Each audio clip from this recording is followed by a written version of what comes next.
दोस्तों, भारत चीन सीमा पर चीनी ड्रैगन की बढ़ती मनमानी को देखते हुए भारत सरकार ने उसे सबक सिखाने की पूरी तैयारी कर ली है, जिसके बाद चीन की इतनी हिम्मत भी नहीं हो पाएगी कि वो भारत की तरफ आंख उठाकर भी देख ले। बताया जा रहा है कि भारत पूर्वी लद्दाख में वास्तविक नियंत्रण रेखा को अभेद्य किला बनाने में जुटा है। इसके लिए सीमा पर एक से एक खतरनाक हथियार को तैनात किया जा रहा है।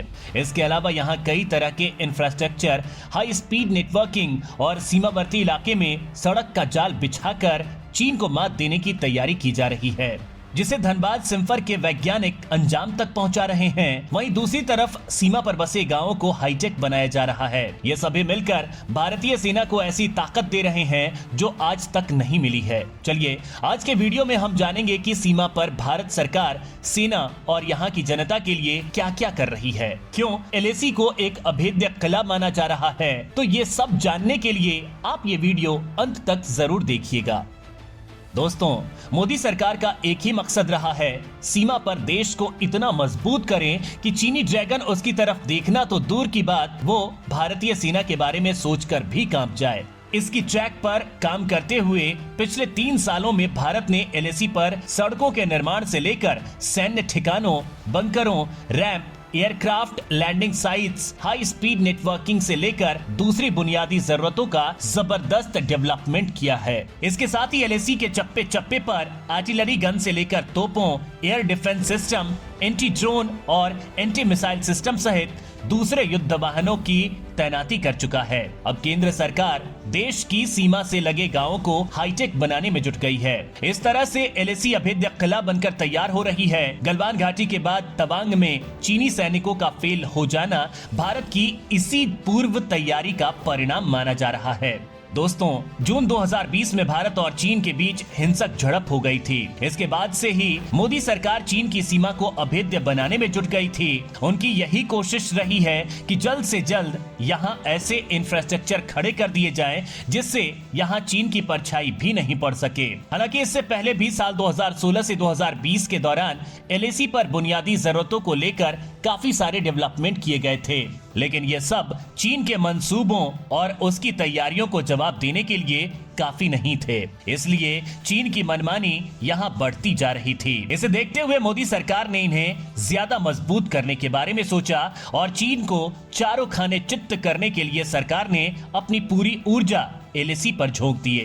भारत सरकार ने एलएसी पर सेना को मजबूती देने के लिए सड़कों का जाल बिछा दिया। रक्षा मंत्रालय के सूत्रों के अनुसार पिछले 3 सालों में यहाँ 3140 किलोमीटर सड़कों का निर्माण किया गया। इसमें 45 के करीब नई सड़कें भी शामिल हैं। इसके साथ ही यहाँ बन रही सड़कों में खास तकनीक का भी इस्तेमाल किया जा रहा है, जिसमें सिम्फर के वैज्ञानिकों ने अपना पूरा सहयोग दिया है।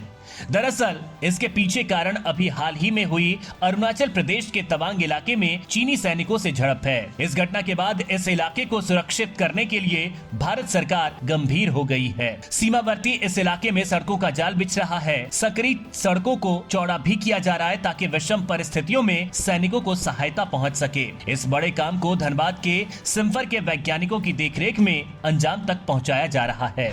दोस्तों, आपको बता दें कि सिम्फर यानी केंद्रीय खनन एवं ईंधन अनुसंधान संस्थान धनबाद में स्थित है। ये भारत की वैज्ञानिक और औद्योगिक अनुसंधान परिषद की एक इन हाउस लेबोरेटरी है, जो संपूर्ण कोल पावर चेन को अनुसंधान और विकास से रिलेटेड इन्वेस्टमेंट उपलब्ध कराने के लिए डेडिकेटेड है। इसमें कोयले के खनन से लेकर खपत तक के सभी विषयों का रिसर्च किया जाता है, उनका विकास किया जाता है। इस संस्थान के यूनिट रांची, बिलासपुर, नागपुर और रुड़की में भी हैं। इसकी शुरुआत साल 2019 में हुई थी, जब 31 सड़कों के निर्माण में कंट्रोल ब्लास्टिंग तकनीक का इस्तेमाल किया गया।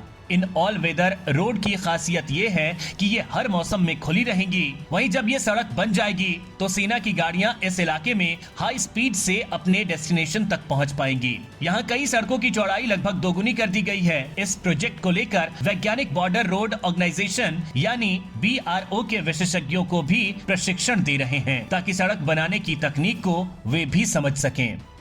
इस खास तकनीक के बारे में बताते हुए team leader doctor Aditya Rana का कहना है कि वर्क पैलेस पर एमओ ट्रांसपोर्ट और उन्हें स्टोर करने, अलग अलग मशीनें लाने और ले जाने का झंझट हमने खत्म कर दिया। BRO के पास जैसी मशीनें हैं उस अनुरूप ब्लास्टिंग डिजाइन दे रहे हैं। तकनीक की खास बात यह है कि इससे विस्फोटक की ज्यादातर एनर्जी संबंधित पत्थरों को तोड़ने में लगती है। दोस्तों, चीन की सीमा के पास ऊंची पहाड़ियों के बीच खाई होने से सैन्य वाहनों को पूरी पहाड़ी घूमकर सीमा तक पहुंचना पड़ता था।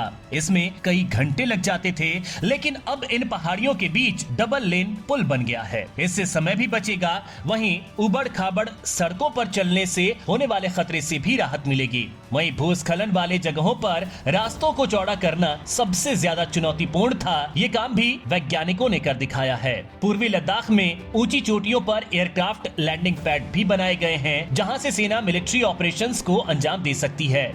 इसके अलावा फ्रंट लाइन हाईवे का काम भी शुरू कर दिया गया है, जो अरुणाचल से तिब्बत तक करीब 2000 किलोमीटर तक बिल्कुल सीमा रेखा के साथ गुजर रहा है। इससे चीन हैरान भी है। केंद्र सरकार के मुताबिक ये करीब 40,000 करोड़ की वृहद परियोजना है, जिसे साल 2026 तक पूरा करने का टारगेट है। दूसरी तरफ तवांग जिले के दूर दराज इलाके को भी कनेक्ट करने का काम किया जा रहा है, जिसके तहत सेला और नेचीपू सुरंगों का निर्माण किया जा रहा है।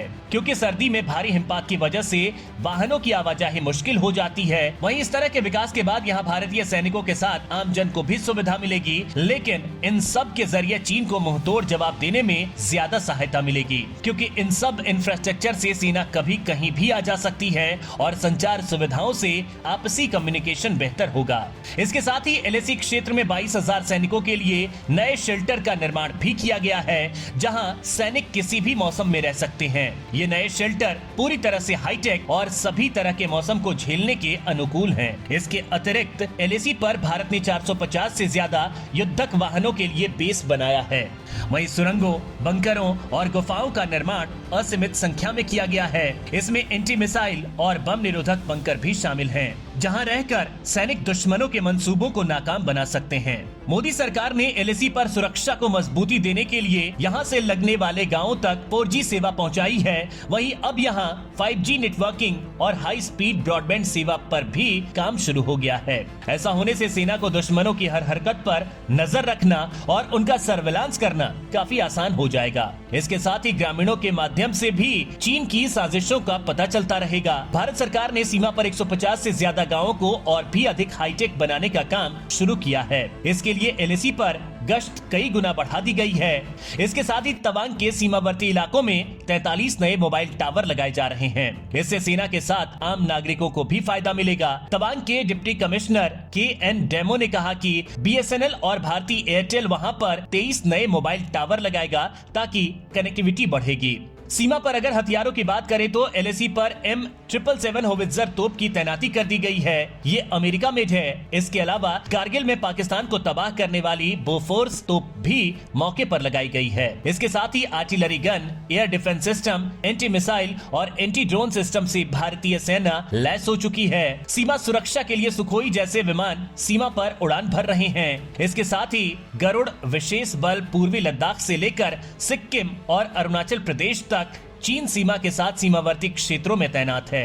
ये जरूरत पड़ने पर किसी भी तरह का अभियान चलाने में सक्षम है। सैन्य अधिकारियों के अनुसार LAC पर इन सैनिकों की तैनाती 2020 से ही है, जब भारतीय वायुसेना ने इस क्षेत्र में चीनी आक्रमण का मुंहतोड़ जवाब देने के लिए पूरी तरह से तैयारी की थी, और आज भी इनकी तैनाती जारी है। वहीं चीन की बात करें तो वो भारत की तैयारी देखकर चुप नहीं बैठने वाला। उसने भी सीमा पर PCL-18 जैसे फाइटर जेट तैनात किए हैं। कई ड्रोनों की भी तैनाती की गई है। चीन को जवाब देने के लिए भारत ने L-70 की तैनाती की है, जो किसी भी तरह के fighter jet, attack helicopter, drone को दिन और रात दोनों वक्त मार गिरा सकता है। साथ ही 24 घंटे उनकी निगरानी भी कर सकता है। इसमें नाइट विजन कैमरा भी है। दोस्तों, अब भारत चीन को हर तरह से मात देने के लिए तैयार है, फिर वो चाहे सीमा पर इंफ्रास्ट्रक्चर को डेवलप करने को लेकर हो या फिर हथियारों को लेकर। भारत हर तरह से चीन की नींद उड़ा रहा है और उसे सीमा पर से भागने को मजबूर कर रहा है।